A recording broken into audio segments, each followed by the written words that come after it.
Iraqi dinar nears official rate as market stabilizes.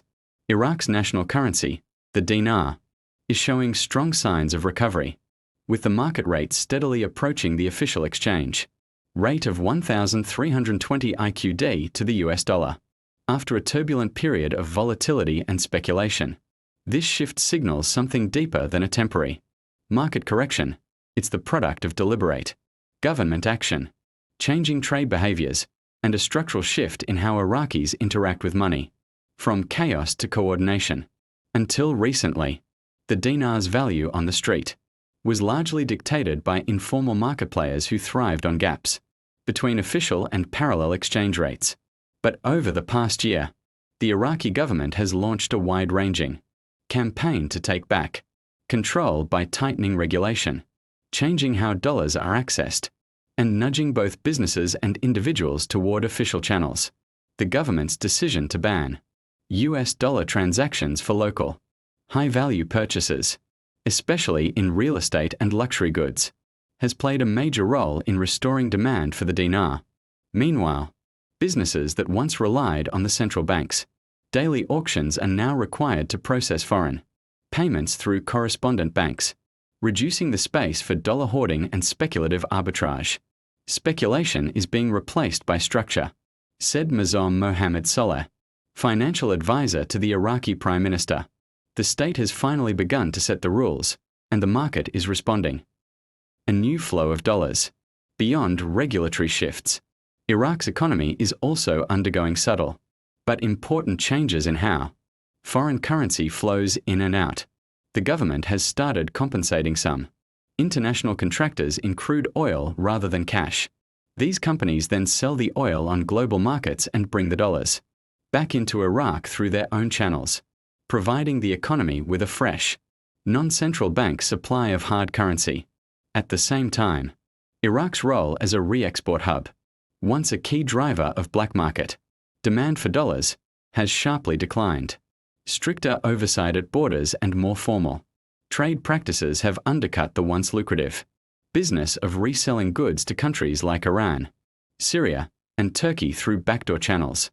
As demand for cash dollar softens, the gap between the official and street rate is closing.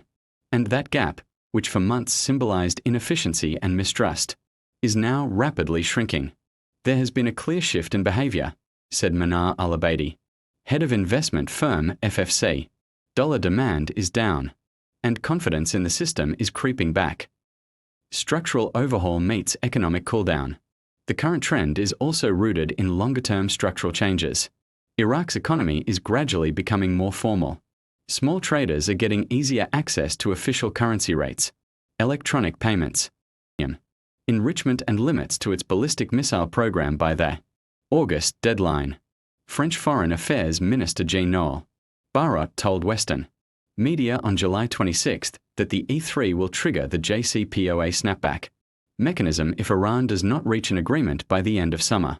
He stated that the E3 wants a more comprehensive agreement that includes limits to Iran's ballistic missile program and activities that destabilize the region, which refers to Iran's leading role in the axis of resistance. Iranian Foreign Ministry spokesperson Esmail Bagay stated on July 28 that Iran will not negotiate over its defense capabilities. Iran sees its missile program and its proxies and partners as integral parts of its deterrence and therefore its defense. Senior Iranian officials repeatedly rejected demands during the US-Iran nuclear negotiations in April and May 2025 to limit Iran's missile program and support for the axis of resistance because the missile program is Iran's most reliable means of defense. The Washington Post quoted an Israeli source on July 25 who reported, Iran is no longer a threshold nuclear state. Following US and Israeli strikes, the source stated that Iran will need at least 1 to 2 years to build a deliverable nuclear weapon, assuming it can do so undetected. The source stated that Israel would very likely detect any Iranian efforts to test a nuclear weapon and launch an attack. Senior Israeli officials have repeatedly warned since the strikes that Israel would almost certainly detect any Iranian attempts to recover nuclear material and conduct The Organization of the Petroleum Exporting Countries OPEC recently announced that Iraq will increase its oil production to 4.22 million barrels per day in September 2025, which marks a modest but strategic rise from the previous levels. This comes as part of a coordinated move by 8 OPEC Plus member nations including Saudi Arabia, Russia, Iraq, the UAE, Kuwait, Kazakhstan, Algeria, and Oman, who collectively agreed to adjust their output levels by 547,000 barrels per day. The decision reflects a strengthening global economic outlook and improving market fundamentals, and it aligns with the broader strategy laid out in December 2024, which envisioned a phased and flexible return of the previously agreed upon voluntary production cuts, totaling 2.2 million barrels per day. Those production cuts had been implemented as a response to the post-pandemic energy market imbalances and price volatility, and the return strategy began in April 2025. Iraq's upcoming production level increase must be viewed within this broader macroeconomic and geopolitical context, and also in direct relation to the country's fiscal structure and its plans for monetary reform, including the potential revaluation of the Iraqi dinar, which continues to be a subject of interest both domestically and among international observers. The Central Bank of Iraq, also known as the CBI, has consistently tied its monetary policy to the strength of the country's oil sector because oil remains the primary driver of foreign currency inflows, fiscal revenues, and foreign exchange reserves. Given that nearly 95% of Iraq's national budget is derived from oil exports, any sustained increase in oil production directly bolsters government revenues and foreign reserves, particularly in US dollars, which is crucial for the country's exchange rate policy and the future direction of the dinar. Iraq's confirmed central exchange rate, as published by the central bank, currently stands at 1,300 dinars per US dollar, which reflects a gradual realignment of official and market exchange rates, a core pillar of Iraq's broader financial reforms.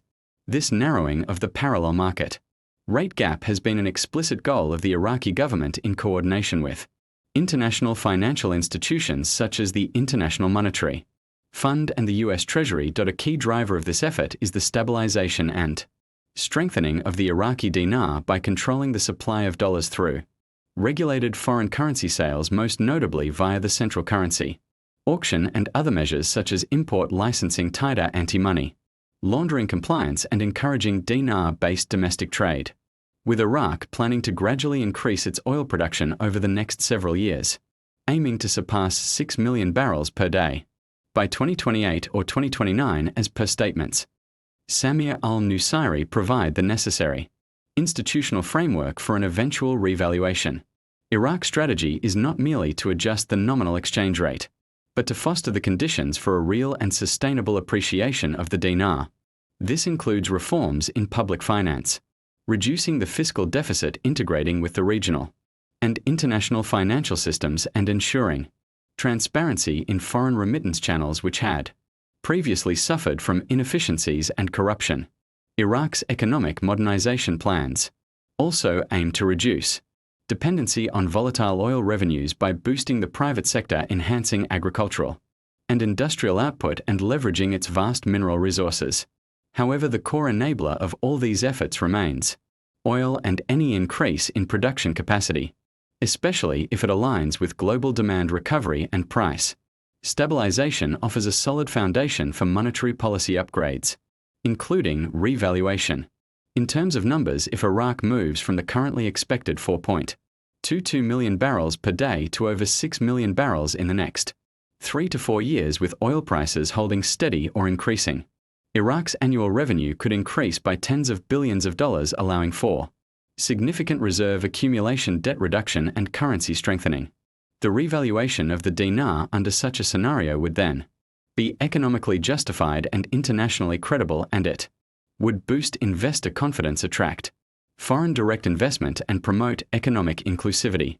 It would also allow Iraq to assert more control over its monetary sovereignty, reduce its exposure to US dollar dependency, and reassert the dinar's position as a store of value within Iraq.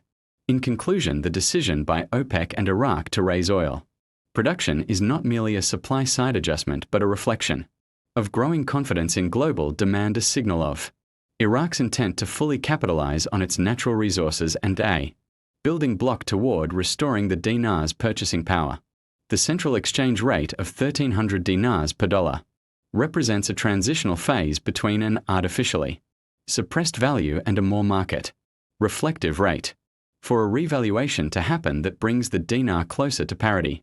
With stronger global currencies, there must be sustained oil production growth, political stability, monetary discipline, institutional reform, and a reduction in corruption and currency smuggling.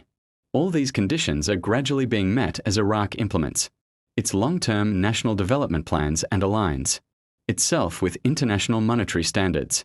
The increased oil production in September 2025